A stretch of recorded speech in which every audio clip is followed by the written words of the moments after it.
Welcome to our channel crude bio classes. आज हम इस वीडियो में आपसे डिस्कस करेंगे एस फेज़।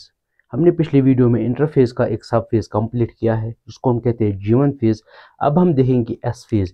हम देखेंगे एस फेज़ में सेल में क्या क्या चेंजेस आती है। ठीक है, एस फेज़ में होता क्या है वो हम अब देखेंगे। एस फेज़ इसको हम कहते हैं सिंथेसिस फेज़ भी। ठीक है, duplication of chromosomes takes place in S phase. S phase में जो जो सॉरी क्रोमोसोम्स नहीं, डीएनए, डुप्लीकेशन ऑफ डीएनए। जो एस फेज में क्या होता है, जो डीएनए है, ठीक है, जो हमारे सेल के अंदर डीएनए प्रेजेंट होता है, ठीक है, उसका डुप्लीकेशन होता है। ठीक है, एस फेज में जो डीएनए है उसका डुप्लीकेशन होता है। ठीक है, amount of DNA per cell doubles. एक सेल में डीएनए का अमाउंट डबल होता है। ठीक है, initial amount of DNA is 2C and increases becomes 4C। ठीक है, अगर एक सेल का इनिशियल अमाउंट डीएनए है 2C, उसका होता है वो डबल 4C। ठीक है, क्रोमोसोम नंबर रिमेन्स सेम।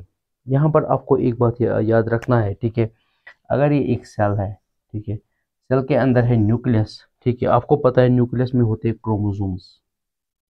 ठीक है, इस तरीके से न्यूक्लियस में होते हैं क्रोमोसोम्स जो कि पेयर्स में प्रेजेंट होते हैं। ठीक है, यहाँ पर क्या होता है, यहाँ पर एस फेज में क्रोमोसोम्स का नंबर बढ़ता नहीं है, एक्चुअली डीएनए का नंबर बढ़ता है। ठीक है, chromosome number remains same.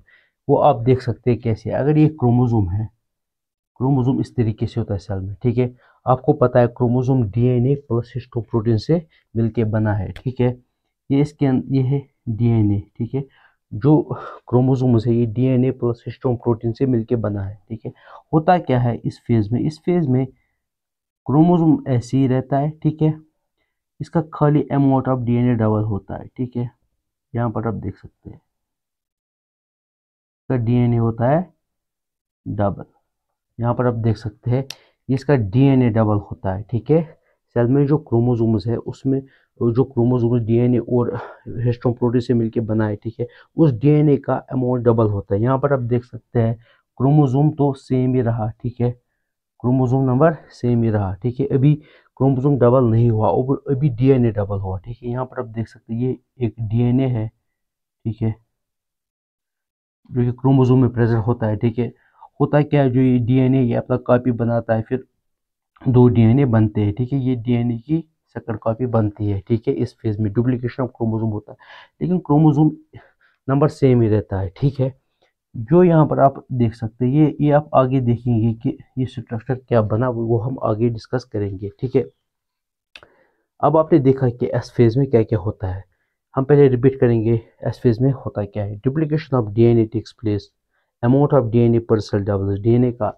Amount double होता है। ठीक है, इनिशियल अमाउंट ऑफ डीएनए अगर 2C है वो 4C बनता है। ठीक है, लेकिन क्रोमोसोम नंबर सेम रहता है। मतलब अगर आप यहाँ पर देख सकते हैं आपके हमारे सेल में इस तरीके से होते हैं क्रोमोसोम्स, उसका नंबर होता है 46। ठीक है, इसी तरीके से बनता है 23 पेयर। ठीक है, ऐसे ही मिलके बनाते हैं 23 पेयर क्रोमोसोम्स। ठीक है, वो सारे क्रोमोसोम्स अपना डीएनए, उसका डीएनए जो है वो डबल होता है, लेकिन क्रोमोसोम नंबर सेम ही रहते हैं 23 पेयर। ठीक है, 23 पेयर।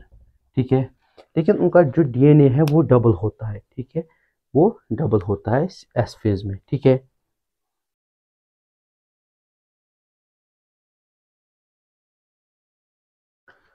अब आता है G2 फेज, लास्ट सब फेज ऑफ इंटरफेज। ठीक है, इस फेज में क्या होता है, जो ये जब डीएनए बना, ठीक है, इस सेल में जब डीएनए की कॉपी हुई, ठीक है, डीएनए डुप्लीकेट हुआ, उसके बाद क्या होता है, उसके बाद सेल G2 फेज में चली जाती है। ठीक है, यहाँ पर प्रोटीन सिंथेसिस, यहाँ पर बहुत सारा प्रोटीन बनता है। ठीक है, G2 फेज में। ठीक है, और सेल ग्रोथ कंटिन्यू होती है। ठीक है, सेल ग्रोथ यहाँ पर रैपिड होती है। ठीक है, इन द G2 फेज।